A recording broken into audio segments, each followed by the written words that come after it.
Kita akan membahas tentang sistem kepakaran ya, expert system. Sistem kepakaran ya, Anda tahu tentang pakar ya. Pakar itu adalah orang yang menguasai bidang tersebut ya, expert ya. Orangnya disebut expert atau kalau ya, orang asing disebut ekspatriat. Jadi ini adalah orang yang pakar. Nah, orang pakar itu dia sudah banyak belajar macam-macam sehingga dia menyelesaikan masalah cepat. Ya, seperti dokter, misalkan dokter spesialis. Nah, dokter spesialis itu orang pakar ya, expert ya. Dan dia tahu begitu satu penyakit itu ada, lalu tahu dia solusinya apa. Nah, dalam bidang komputer ya, karena pakar itu jarang sekali orangnya dan mahal, maka dibuatlah sistem pakar ya, atau sistem expert.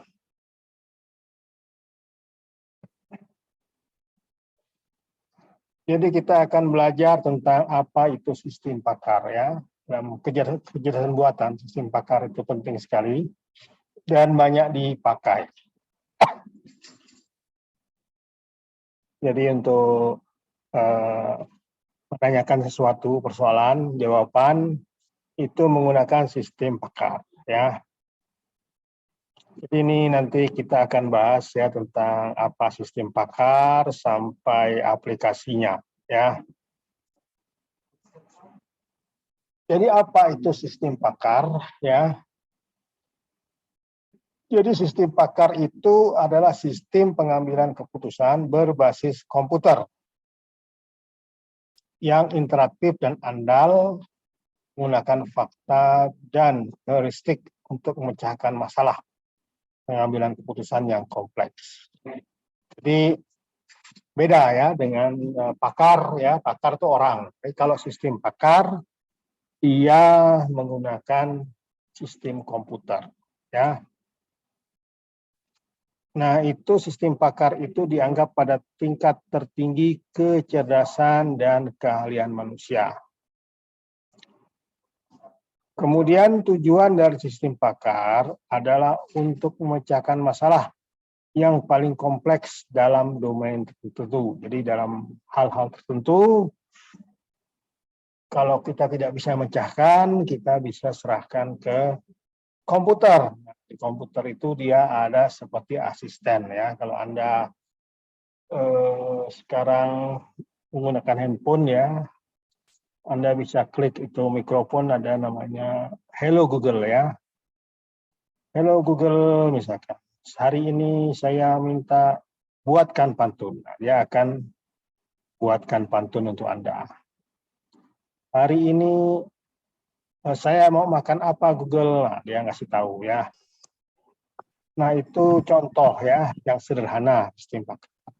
Di Microsoft juga ada sistem pakar, jadi kalau komputer kita rusak, itu dia bisa mengasih rekomendasi apa yang harus dilakukan. Begitu juga hal-hal lain ya, di bidang kesehatan ada sistem pakar ya. Juga hal rekayasa ada sistem pakarnya. Jadi tujuan daripada sistem pakar adalah untuk memecahkan masalah yang paling kompleks dalam domain tertentu. Jadi kalau ada masalah-masalah di bidang kita, nah kita tinggal beli saja sistem pakar kesehatan, kita beli ya. Sistem pakar masalah psikologi ya, psikolog. Sistem pakar hukum perdata ya, ada itu sudah dijual. Tinggal kita menggunakannya ya. Nah, sistem pakar ya dalam AI dapat menyelesaikan banyak masalah yang umumnya membutuhkan pakar manusia. Ini didasarkan pada pengetahuan yang diperoleh dari seorang ahli. Di informasi yang didapat, yang dilaksanakan oleh sistem pakar ini merupakan data-data yang diserap dari berbagai macam ahli ya. Jadi kecerdasan buatan dari sistem pakar mampu mengungkapkan dan menalar tentang beberapa domain pengetahuan. Sistem pakar adalah pendahulu dari sistem kecerdasan buatan. Jadi sebelum ada namanya neural network, ada fuzzy ya, maka orang membuat sistem pakar dahulu ya. Jadi sistem pakar sudah ada ya sebelum munculnya sistem kecerdasan buatan. Tetapi dengan bantuan kecerdasan buatan, maka sistem pakar yang ada saat ini ya ternyata bisa lebih baik ya dengan kecerdasan buatan ya. Nah, contoh sistem pakar ya. Kalau misalkan kita minta manusia yang ahli untuk menjadi konsultan kita ya, untuk menjawab pertanyaan-pertanyaan selama 24 jam, maka konsultan kita sangat cepat, ya lelah ya. Pusing lah, tensinya naik ya. Dan semakin dia semakin lelah, itu akurasinya makin menurun. Kadang-kadang jawabannya mungkin makin ngawur ya. Nah, untuk mengatasinya, kita ada pertanyaan query ya. Maka kita bisa menanyakan ke komputer. Di mana kelebihan dari komputer adalah dia bisa bekerja 100 jam. Ya. Kemudian hasilnya pun ya hampir sama dengan hasil yang dibuat oleh pakar tadi ya. Misalkan kita ingin tentang psikolog, kita bisa biasa tanya ke psikolog ya. Tapi kalau kita sudah punya baju yang sistem pakar itu ya, maka pertanyaan-pertanyaan tadi psikolog itu bisa tanyakan komputer dan komputer akan menjawab tepat seperti seorang pakar yang ditanya ya. Nah, jadi sistem pakar itu banyak digunakan saat ini ya di industri, di perbankan dan sebagainya untuk membantu memecahkan masalah. Berikut adalah karakteristik penting dari sistem pakar ya.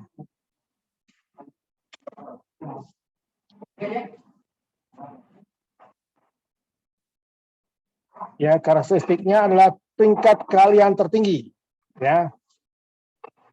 Dia memiliki tingkat, jadi orang karena ini berdasarkan pengetahuan dari tiap-tiap expert, kemudian dari pengetahuan tersebut kita berhasil masukkan ya datanya ke sebuah komputer, kemudian kita buat misalkan ada yang buat sumber pengetahuan itu mau disimpan di mana, ada yang menyimpan di komputer, ada juga yang menyimpan di rumah tempat peristirahatan ya. Nah, jadi yang pertama adalah tingkat keahlian tertinggi, lalu yang kedua keunggulannya adalah reaksi tepat waktu. Jadi dia sangat cepat sekali ya untuk menjawab pertanyaannya. Ya. Jadi harus kurang dari waktu yang dibutuhkan oleh seorang ahli untuk mendapatkan solusi yang paling akurat untuk masalah yang sama. Jadi kalau Anda misalkan pernah install Halodoc ya, Halodoc itu Anda bisa ada sistem pakarnya, bisa nanya macam-macam, nanti dia bisa menjawab sesuai dengan pertanyaan Anda ya.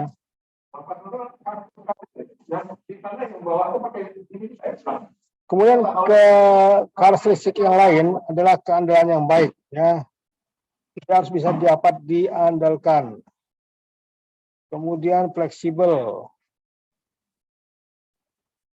Lalu mekanisme yang efektif.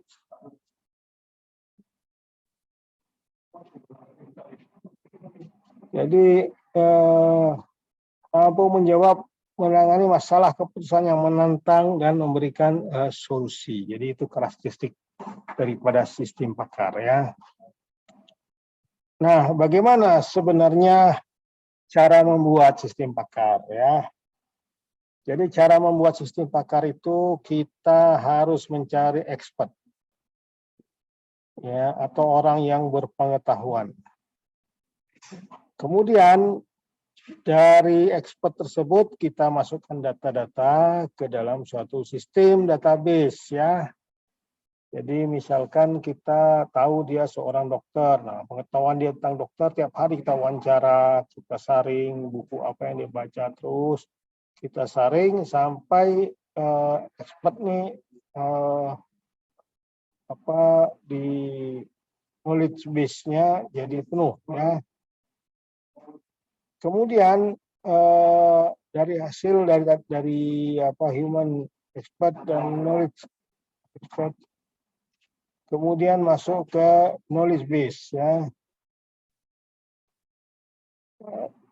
Lalu kemudian dia dimasukkan komputer melalui namanya inference engine.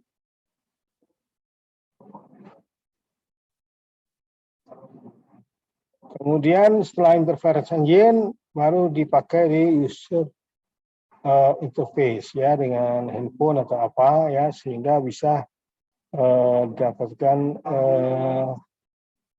datanya ya.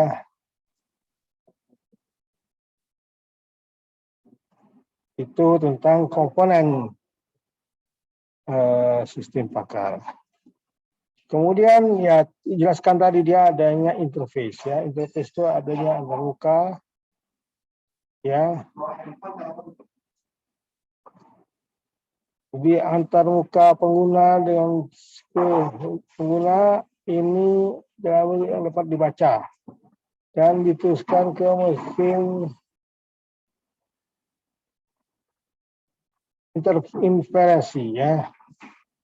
Lalu hasilnya ditampilkan kepada pengguna sehingga pengguna bisa berkomunikasi dengan pakar. Kemudian ya kita lanjutkan mesin interferensi ya. Tadi disebutkan yang mesin interferensi adalah otak dari sistem pakar. Mesin interferensi berisi aturan untuk memecahkan masalah tertentu, mengacu pada pengetahuan dari basis pengetahuan. Ya. Jadi dia tidak bisa semua masalah dipecahkan, tapi dia masalah tertentu saja yang bisa dipecahkan. Kemudian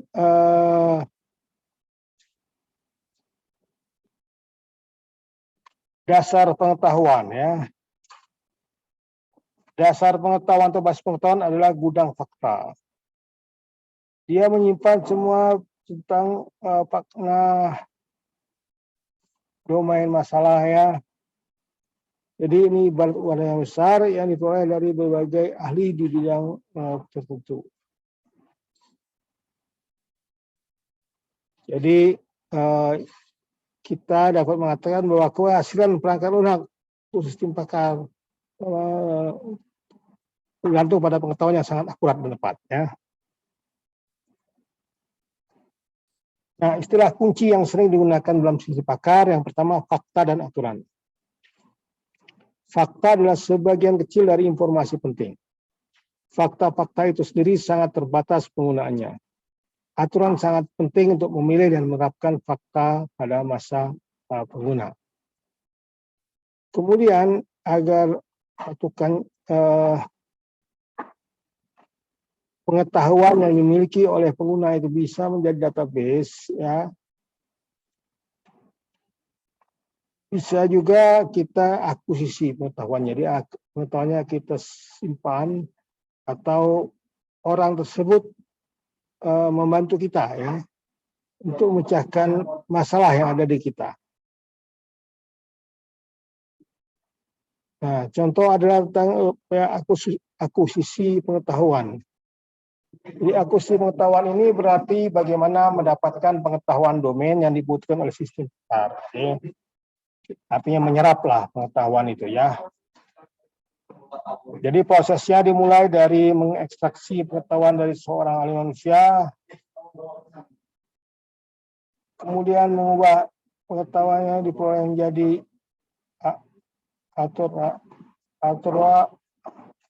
ya. Jadi mendapat pengetahuan dari bentuk sistem, seluruh proses dimulai dengan ekstraksi pengetahuan dari seorang ahli manusia, mengubah pengetahuannya diperoleh menjadi aturan yang menyulitkan, aturan yang dikembangkan dalam bisnis perguruan tinggi. Ya. Banyak sekali aturan yang harus dikuasai, tapi saja ya. Jadi dengan kita bisa melihatkan tentang bagaimana aturan tersebut dapat dikembangkan ya dalam bisnis kita. Nah, ini peserta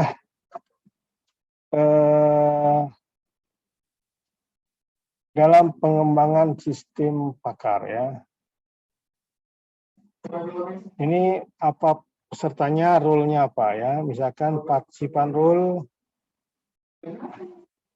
the domain expert ya. Yaitu adalah orang atau kelompok yang keahlian dan pengetahuannya diambil untuk mengembangkan sistem pakar. Kemudian domain expert ya. Ya, keahliannya sama tadi ya. Knowledge engineer, insinyur pengetahuan, orang teknisi yang mengintegrasikan pengetahuan ke dalam sistem komputer. Jadi sistem expert ini adalah sistem di mana komputernya bisa menangkap apa keluhan dari pendengar, kemudian bisa menghasilkan suara ya, walaupun kecil, tetapi dia bisa menghasilkan proses pengobatan lanjutnya.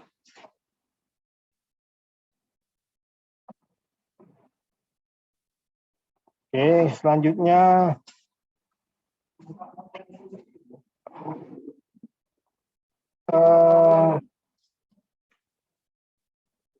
bagaimana proses membangun sistem pakar ya. Pertama kita menentukan karakteristik masalah. Apa masalahnya? Misalkan kalau bisa kita pecahkan, bagus. Kalau tidak ya, jadi kita harus menentukan karakteristik masalah. Kemudian insinyur menentukan dan pakar ekonomi bekerja secara koheren. Koheren itu artinya menyatu ya, untuk mendefinisikan masalah.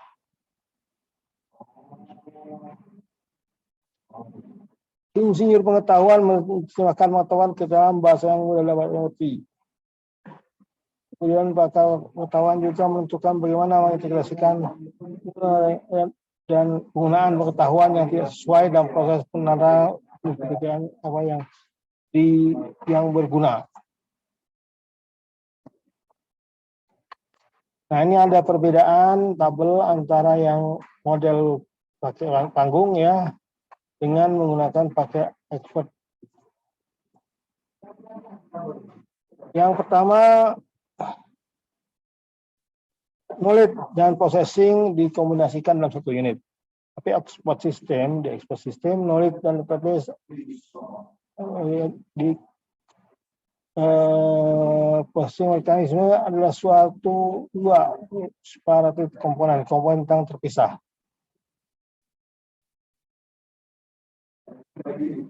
Kemudian ada pamit ya tentang program ya yang tidak membuat error. Jadi kalau di sistem konvensional ada program yang tidak membuat error ya, atau yang error-error dikurangi. Tapi kalau di expert system ya masalah-masalah sosial itu semua digunakan ya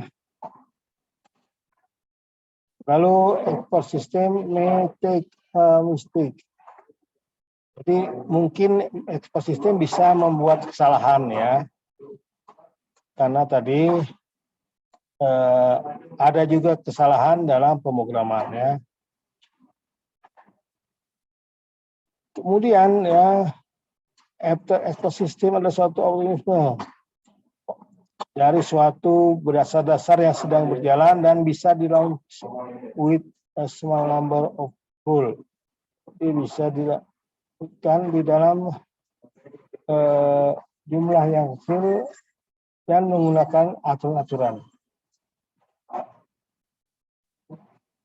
Kemudian dari expert system itu kita bisa meningkatkan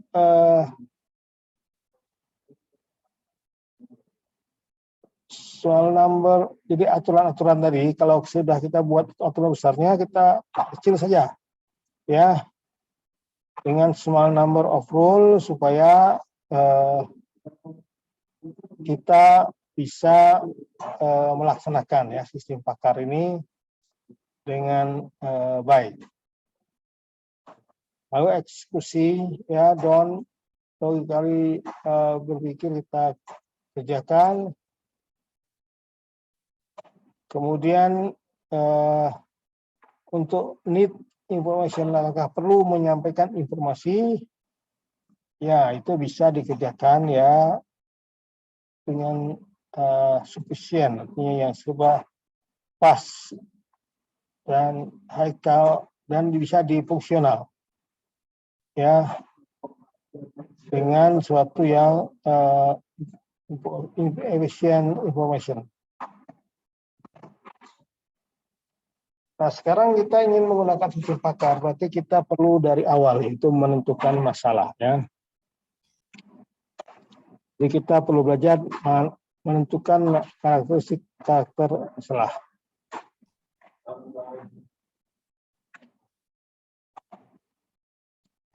Insinyur pengetahuan dan pakar domain bekerja secara koheren untuk mendefinisikan masalah. Nah, misalkan masalahnya di jendela, ya, kita sampaikan, ya, karakteristiknya adalah di jendela. Kemudian dirjen pangan tentukan apa saja yang diperlukan, ya, insinyur pengetahuan itu, ya. Dan dia diterjemahkan ke dalam bahasa yang mudah dimengerti oleh komputer. Dia merancang mesin interference, struktur pengeluaran yang dapat menggunakan pengetahuan saat dibutuhkan. Lalu pakar pengetahuan juga menentukan bagaimana mengintegrasikan penggunaan pengetahuan yang tidak pasti dalam proses penalaran dan jenis pekerjaan apa yang berguna. Jadi di sini, ya, setelah kita tahu karakteristik masalah, kita perlu bekerjasama dengan domain, ya, dengan Indonesia dan pakar pengetahuan juga, ya, menentukan bagaimana mengintegrasikan penggunaan pengetahuan yang tidak pasti dalam proses penalaran dan jenis penjelasan apa yang berguna. Jadi pengetahuan tersebut yang dapat dari insinyur itu, ya, dapat dari pakar, kita masukkan ke database, ya. Kemudian para insinyur yang merancang program tersebut itu menaruh database, kemudian menerjemahkan, ya, ke komputer. Nah, lalu nanti dia akan mengkaitkan pertanyaan-pertanyaan dan jawaban apa dari si pakar, ya. Nah, ini beberapa perbedaan antara metode konvensional dan sistem pakar, ya. Misalkan pengetahuan dan memprosesing adalah kombinasi satu unit. Jadi kalau konvensional, tapi kalau misalkan expert, dia bisa dari bermacam-macam komponen. Kalau di konvensional itu program tidak membuat error, ya. Tapi di expert system bisa melihat bahwa bisa terjadi berbagai macam hambatan, ya. Kemudian operasi sistem adalah beroperasi hanya ketika full develop. Jadi kalau sudah selesai, sudah dikembangkan, maka sistem tersebut bisa beroperasi. Tapi kalau yang expert system lagi sedang bekerja pun bisa dipakai ya. Kemudian terdiri dari step eksekusi ya. Kalau untuk expert system, eksekusi dilakukan logically dan heuristically ya. Jadi secara penalaran dan secara logika. Lalu membutuhkan, kalau untuk konvensional sistem membutuhkan informasi, kalau expert system dia bisa dilakukan secara fungsional ya, yang cukup dan efisien. Ya, berdasarkan informasi yang ada. Kalau informasinya mencukupi, dia akan menggunakan semaksimal mungkin informasi tersebut. Nah, dalam sistem pakar itu kita bisa lihat ya perbedaan antara kalau misalkan perbedaan antara manusia sebagai seorang expert ya dengan kecerdasan buatan ya. Jadi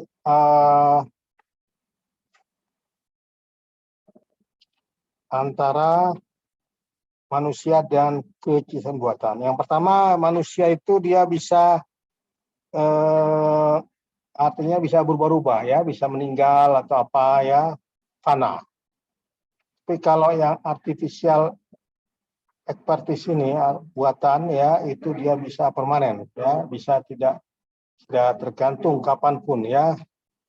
Kalau manusia punya kepakaran, dia susah untuk ditransfer ya. Tapi kalau kecerdasan buatan dia bisa ditransfer. Kemudian dokumennya ya,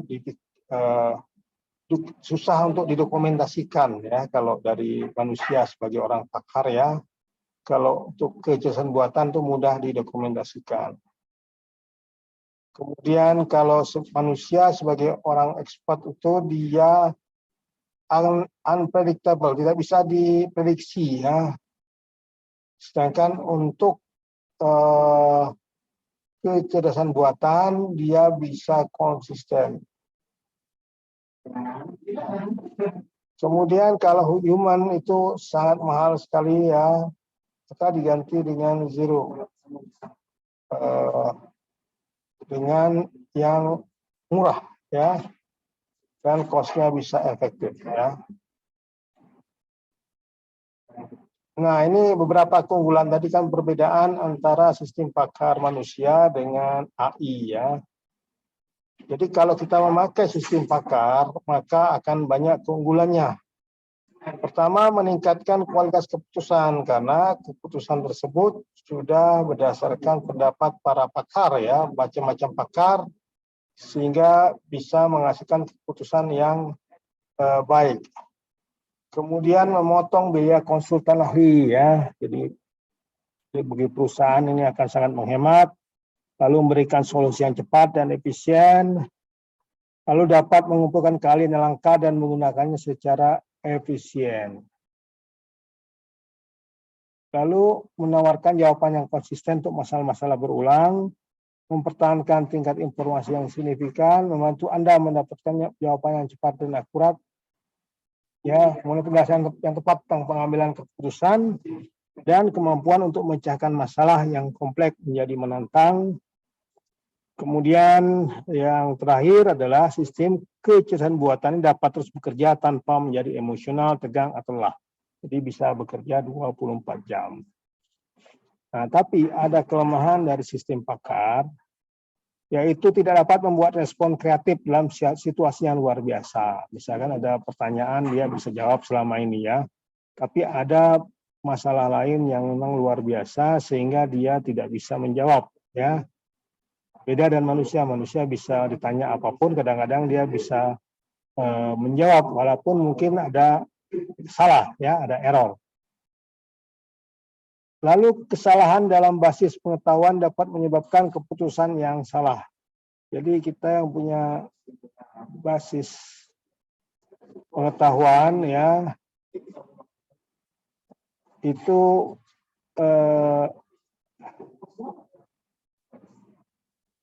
kalau misalkan tidak benar-benar dibuat oleh seorang expert, dia akan menyebabkan keputusan yang salah. Ya, lalu biaya yang cukup mahal karena perlu server ya. Lalu setiap masalah berbeda, karena itu solusi dari ahli manusia juga bisa berbeda atau lebih kreatif. Jadi kalau ada masalah yang berbeda ya di dalam sistem pakar, maka ya cara selesainya adalah dengan menggunakan ahli dari manusia ya. Karena permasalahan-permasalahan yang berbeda. Mungkin sistem pakar di komputer kita hanya masalah A. Tapi tiba-tiba ada masalah B, maka kita tidak bisa tanya ke komputer. Kita harus tanya ke manusia. Lalu apa saja aplikasi sistem pakar? Banyak sekali ya. Misalkan untuk manajemen informasi, rumah sakit, evaluasi kinerja karyawan, pokoknya hal-hal yang ingin ditanyakan kepada sistem pakar itu sesuai dengan bidang yang kita kerjakan ya. Oke, sebagai kesimpulan ya, sistem pakar dalam sistem pengambilan keputusan berbasis komputer yang aktif dan andal, menggunakan fakta dan heuristik untuk memecahkan masalah pengambilan keputusan yang kompleks. Lalu pembagian komponen kunci dari sistem pakar adanya antarmuka, mesin interference, dan basis pengetahuan. Kemudian serta ya, kunci dalam pengembangan sistem pakar dan kecerdasan buatan adalah satu pakar domain, dua insinyur pengetahuan dan pengguna akhir. Lalu sistem pakar ada kelemahannya yaitu tidak bisa memberikan solusi yang kreatif, yang benar-benar baru dan biaya pemeliharaannya mahal. Ya.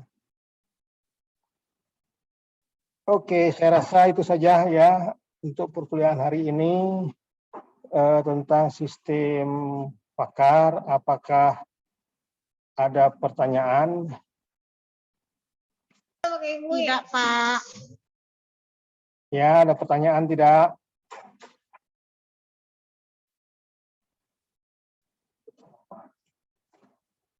Oke, kalau tidak ada kita cukupkan ya untuk bahan hari ini.